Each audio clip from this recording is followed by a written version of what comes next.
So what are the rules for us talking about Rudy Gobert crying about not making the All-Star game? Well, on the one hand, I am totally for revising notions of masculinity, but on the other hand, the All-Star game? Like that? Really? I don't know why you think I think it was cool if a woman cried in that situation. How about giving women a little more credit for toughness, huh? Wow, I did not see it going there, but well played.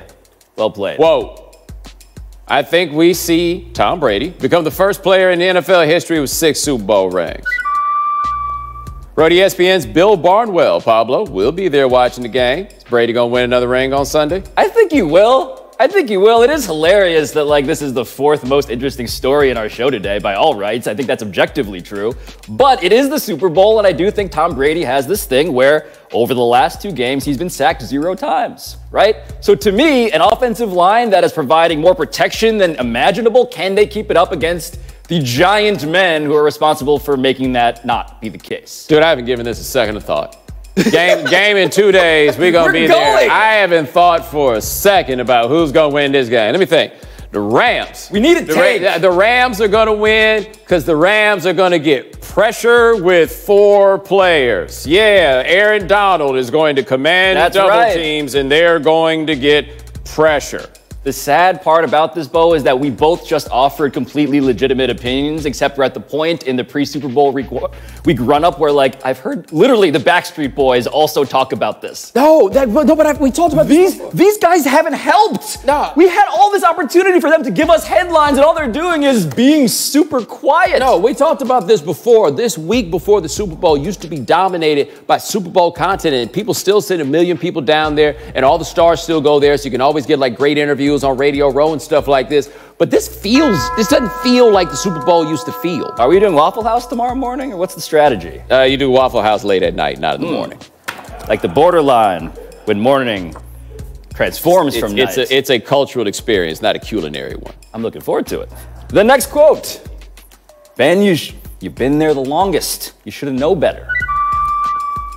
Said former Steelers Hines Ward in calling out Ben Roethlisberger for his role in the Antonio Brown chaos.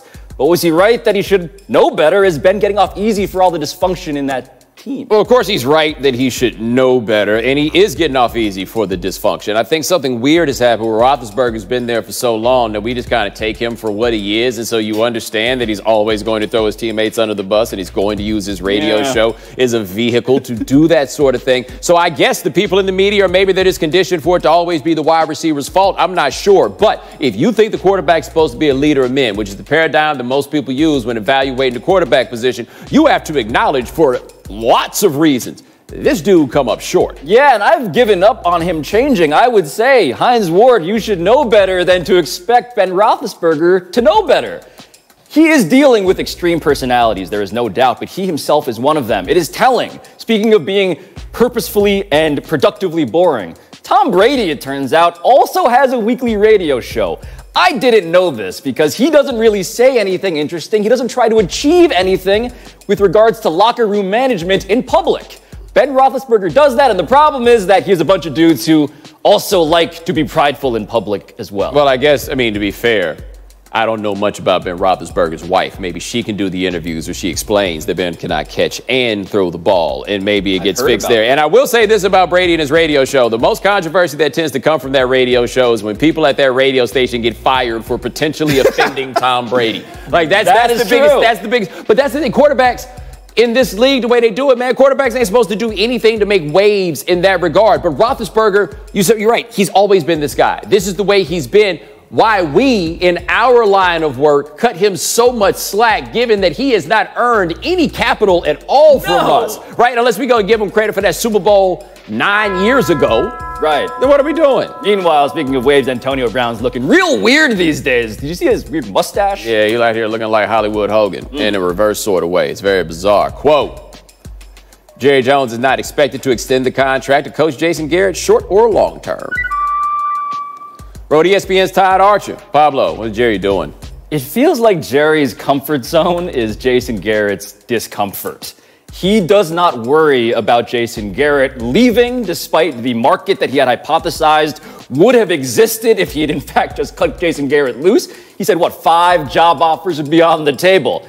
It doesn't feel like Jerry is very worried about other people offering a better situation than what he has in Dallas. Well, here's what gets me about this. He says that there would be 5 job offers if he was out there. But this also tells us that if the Cowboys are looking for a coach, they wouldn't be looking at Jason Garrett, because that is what you say when you leave a dude there with only 1 year left on his contract. Maybe Kellen Moore is the heir apparent, and this is all just like a grooming situation in order to move him up there. But it's a bad look for you to tell us that when the Cowboys were losing, we were tripping for saying that Jason Garrett was the problem. Then they do better than we expected and win a playoff game, and now you're looking at him and saying, earn your extension? What the hell are you talking about, man? I would be very confused if I'm Jason Garrett. I'd be afraid of Kellen Moore on a day-to-day basis next year. I'd be afraid of the Sean Payton pipe dream. But this mostly just ensures that next year is going to sound a lot like this year, constantly wondering, when is he going to leave? Something to talk about coming up next.